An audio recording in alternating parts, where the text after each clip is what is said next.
Hey everyone, it's Rick, and we're here at Make Believe.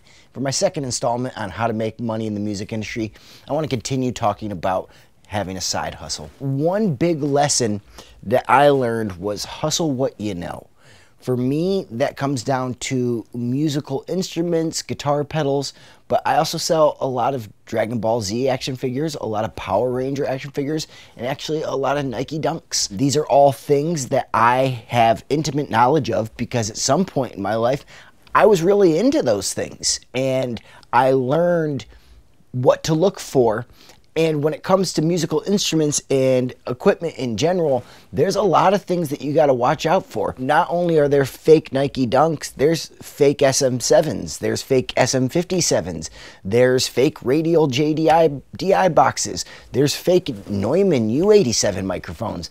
And all of these at different price points are money you don't want to lose, let alone if you threw $5,000 on a fake Gibson Les Paul. There's small differences that if you don't know them, it can really end up biting you in the ass. You can spend way too much money on something that isn't worth what you actually invested into it, or you could end up selling something that you purchased for way less than you actually deserve to get paid for it. When it comes to musical instruments, the things to watch out for are originality. If there are things like breaks, repairs, cracks, pickup changes, all of those things can truly affect the value of a piece, but one of the biggest ones being a refinish, which is really, really hard to hide on if a guitar has been refinished or not.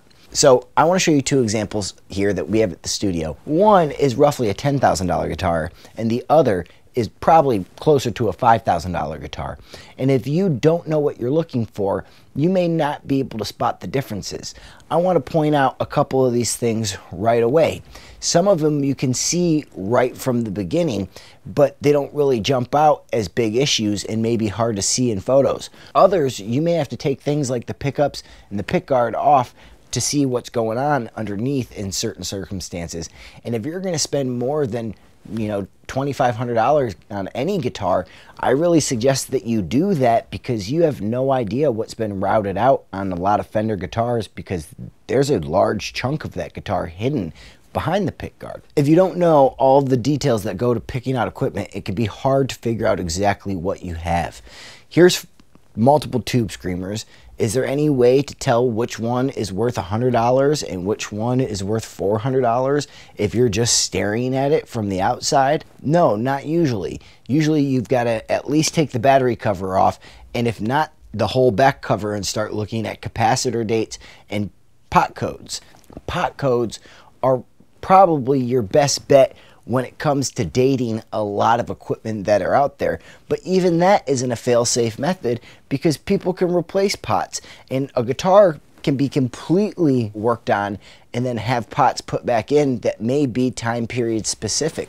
So you may not really know if that is what is original to the guitar. It's really hard and you don't want to get taken. So the number one thing that I can say is hustle what you know. Gain an intimate knowledge of the things that you intend to spend your money on and invest in, and I think that it will go a lot further than just saying, I like this, let me pick it up. We're still giving away that CE2 pedal, so be sure to like and subscribe to our YouTube, and we'll be back shortly.